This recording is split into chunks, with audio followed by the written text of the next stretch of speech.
महाकुंभ का आयोजन हर 12 साल में होता है, जो कि कुंभ भी कहलाता है। इस बार महाकुंभ होने वाला है, जो कि प्रयागराज में होगा और यह मकर संक्रांति के आसपास शुरू होता है। और इस बार जो प्रयागराज का महाकुंभ होने वाला है, उसके स्नान का क्या क्या समय है और यह महाकुंभ कब शुरू होगा तथा शाही स्नान का महत्व क्या है और यह परंपरा कैसे शुरू हुई तथा 2025 का जो यह शाही स्नान होने वाला है, उसकी क्या क्या तिथियां हैं, वो सब इस वीडियो में आपको बताया जाएगा, जिससे कि आपको पता चल सके कि यह अमृत स्नान का क्या महत्व भी है। इसके बारे में भी आपको इस वीडियो में बताऊंगा। लेकिन उससे पहले आपसे रिक्वेस्ट, यदि पहली बार आप इस चैनल पे आए तो चैनल को सब्सक्राइब कर लीजिएगा। वीडियो अच्छा लगे तो लाइक कर दीजिएगा और ज्यादा ज्यादा यह वीडियो शेयर कर दीजिएगा। चलिए जानते हैं कि महाकुंभ का जो आयोजन प्रयागराज में हो रहा है, वह कब से शुरू हो रहा है। तो यह आयोजन 13 जनवरी से शुरू होकर 26 फरवरी तक चलेगा। और साथ ही चलिए जानते हैं कि ये जो महाकुंभ का मेला हिंदू धर्म में एक प्रमुख धार्मिक और सांस्कृतिक आयोजन के रूप में मनाया जाता है। इस साल यह जो महाकुंभ का पवित्र आयोजन है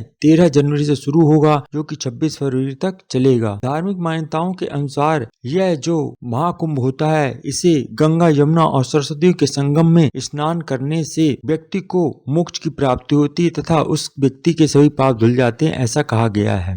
और प्रयागराज वह ऐसी जगह है जहाँ पर गंगा, यमुना और सरस्वती तीनों का संगम होता है, जहाँ पर त्रिवेणी मिलती हैं। और यह जो स्नान होता है, इसे अमृत स्नान कहा गया है। प्रयागराज में अमृत स्नान की क्या तिथियां हैं, वह सब इस प्रकार से हैं। इस महाकुंभ के दौरान कुल मिलाकर 3 अमृत स्नान होंगे, जिनमें से जो पहला अमृत स्नान है वह मकर संक्रांति के दिन यानी 14 जनवरी को होगा। इसके बाद दूसरा अमृत स्नान है जो कि 29 जनवरी को होगा। इस दिन मौनी अमावस्या पड़ रही है। और जो तीसरा अमृत स्नान होगा वह 3 फरवरी को बसंत पंचमी के दिन किया जाएगा। इसके अलावा माघी पूर्णिमा, पौष पूर्णिमा, महाशिवरात्रि के दिन भी कुंभ स्नान किया जाएगा। लेकिन यह जो पूर्णिमा, पौष पूर्णिमा और महाशिवरात्रि के दिन इन्हें अमृत स्नान नहीं माना जाता है। कुल मिलाकर 3 ही अमृत स्नान होते हैं, जो कि 14 जनवरी, 29 जनवरी और 3 फरवरी को होगा। इन स्नान में अमृत स्नान क्यों कहा जाता है? महाकुंभ के दौरान कुछ विशेष तिथियों पर जो स्नान होता है, उस स्नान को शाही स्नान भी कहा जाता है और यही अमृत स्नान कहलाता है। अमृत स्नान के पीछे बहुत ही महत्व और सांस्कृतिक पृष्ठभूमि बताई गई है और कहा जाता है कि नागा साधु जो हुए, उनकी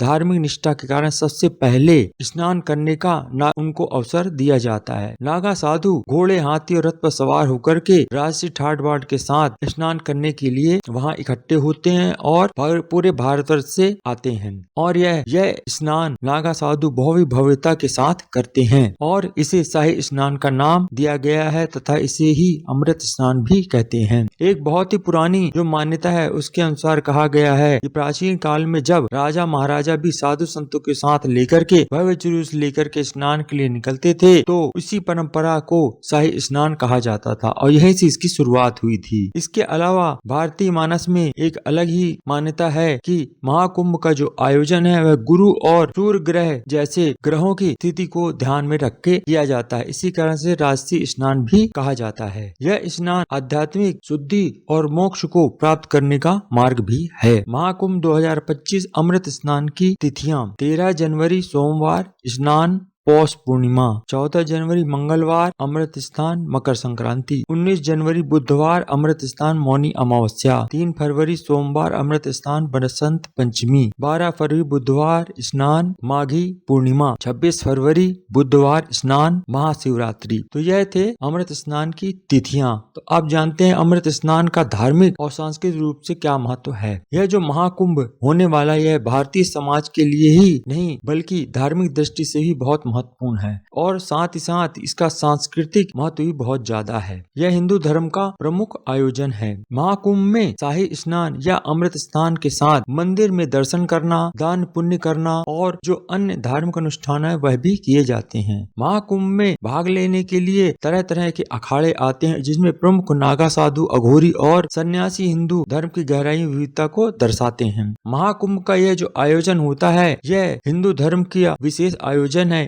इसमें धार्मिक आस्था, सामाजिक एकता और जो सांस्कृतिक धरोहर है उसका यह एक प्रतीक होता है। अमृत स्नान बहुत ही महत्व माना गया है, अतः आपको अमृत स्नान अवश्य करना चाहिए। ये जो महाकुंभ के 6 दिन है इसमें स्नान करके पुण्य पाने का पूरा प्रयास करना चाहिए। यदि आप गंगा स्नान करते हैं इन 6 दिनों में तो आपके सभी पाप धुल जाते हैं, ऐसा कहा गया है। आशा करता हूँ ये जानकारी आपको अच्छी लगी होगी और यदि आप ऐसी ही जानकारी जानने के इच्छुक हैं तो मेरे चैनल को सब्सक्राइब कर लीजिएगा, वीडियो को लाइक कर दीजिएगा और ज्यादा से ज्यादा वीडियो शेयर कर दीजिएगा। धन्यवाद।